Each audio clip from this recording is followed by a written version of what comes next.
Yo, what is going on, everyone? My name is Nick, or the Notorious Fantasy, and in today's video, we're going to be talking about my Yahoo best ball strategy for fantasy football in 2021. Inside of today's video, we're going to start off by discussing what Yahoo best ball is, talking about the settings on the website, as well as discussing Yahoo best ball's payout structure. And then we're going to be going in depth into position by position roster construction. How many quarterbacks should you be drafting? How many running backs? How many wide receivers? And how many tight ends should you be looking to get on your roster, so that you guys can understand my draft strategy when going into a Yahoo best ball draft. But before we get on in to the video, I'd like to give you guys a word from our sponsor, Yahoo. Attention Awesemo fans, Yahoo Sports Daily Fantasy has a deal today for all users of Yahoo DFS. You will get $30 worth of Yahoo Sports reward points to be used in contests with any deposit of $5 or more when you guys use promo code Awesemo30. Again, that's promo code Awesemo30 when you deposit with Yahoo DFS tonight. Make sure to also use Awesemo's tools and projections for Yahoo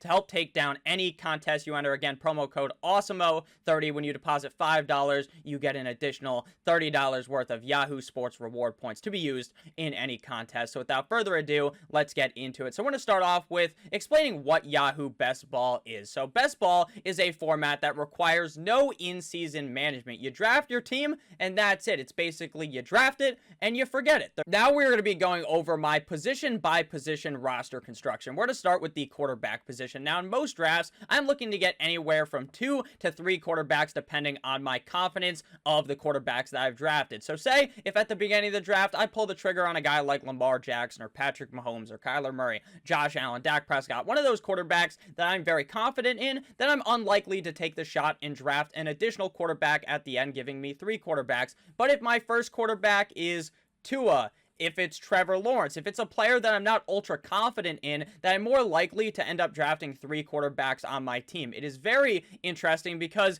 in redraft leagues, you're typically only drafting 1 quarterback. I think it is kind of crazy to draft 2 quarterbacks in most scenarios, but in best ball, you need to make sure that you are drafting at least 2 to 3 quarterbacks on your roster, and you also have to keep in mind that bye weeks play a very, very important aspect into drafting your quarterbacks as well as the tight ends, because you don't want to draft 2 quarterbacks on the exact same bye week and then pigeonhole yourself into drafting a 3rd quarterback if you were already drafting a guy like Patrick Mahomes early on in the draft. Next up, we got the wide receivers. While in redraft leagues, there is a huge emphasis on drafting the running back position. In best ball, it is almost the exact opposite. Since you can have 4 wide receivers starting in your roster at once, it makes it a lot easier to go with wide receivers heavily inside of your draft. Unlike in redrafts, it is a must to draft more wide receivers than running backs. The sweet spot I have found is to draft anywhere from 7 to 8 wide receivers being selected inside of the 17 rounds of your draft. Now you could go as low as 6,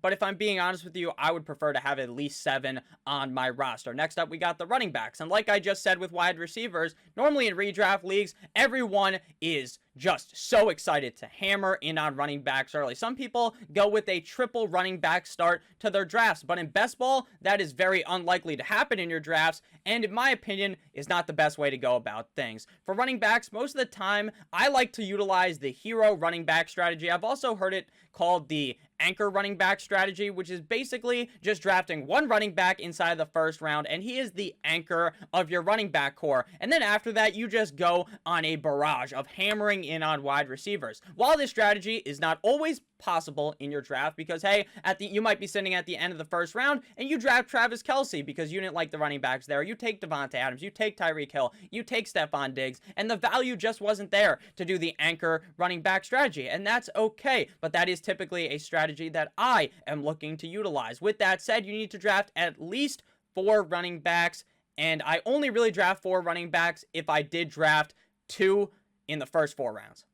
Or if somehow I'm very confident with my running back so that later on in the draft, I am not looking for those late round flyers at the running back position. Next up, we got the tight ends. Tight ends are very similar to the quarterback position like I discussed before. You really want to make sure that you're not drafting 2 tight ends on the exact same bye week. You're also looking to draft just 2 or 3 tight ends in Yahoo Best Ball. Obviously, just like with quarterbacks, if you draft Travis Kelce, the best tight end in fantasy football, if you draft Darren Waller, if you draft George Kittle, if you draft Kyle Pitts, Mark Andrews, any of those guys that you are very confident in at the tight end position, then in my opinion, there's no need to draft a third tight end, because the odds that they even enter your lineup is very, very low, because when you pull the trigger on Darren Waller, it's because that guy should be averaging 15 plus points week in and week out. So unless he's on bye or unless he's hurt, there's really no chance that he ends up entering your lineup. So again, you could wait on tight end. You could wait till later in the draft. Then you hammer in on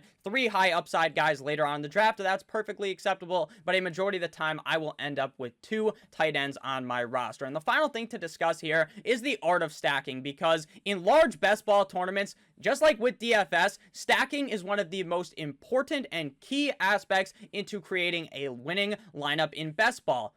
In best ball, stacking means that you load up on multiple players from the same team. For example, you get Dak Prescott with Amari Cooper and CeeDee Lamb, or you can get Tom Brady, Rob Gronkowski, and Mike Evans. But in the case of Yahoo Best Ball, where you're only playing up against 9 other players, in my opinion, stacking isn't as important as when you're playing in a huge tournament up against thousands of people. Now, can you stack and win your league? 100%, but in my opinion, it's just not as important as when you're playing in these big best ball tournaments. So thank you guys all so much for watching. If you did end up enjoying this video, if you found it helpful for your Yahoo best ball drafts, please make sure that you hit that subscribe button down below. Again, make sure that if you want to deposit, you want to get on Yahoo, play in these best ball leagues, when you deposit $5, make sure you enter promo code Awesemo 30 and you get a free $30. So please make sure you guys check that out. I love you guys all. If you did end up enjoying this video, please follow me on Twitter at NotoriousFNTSY. Goodbye.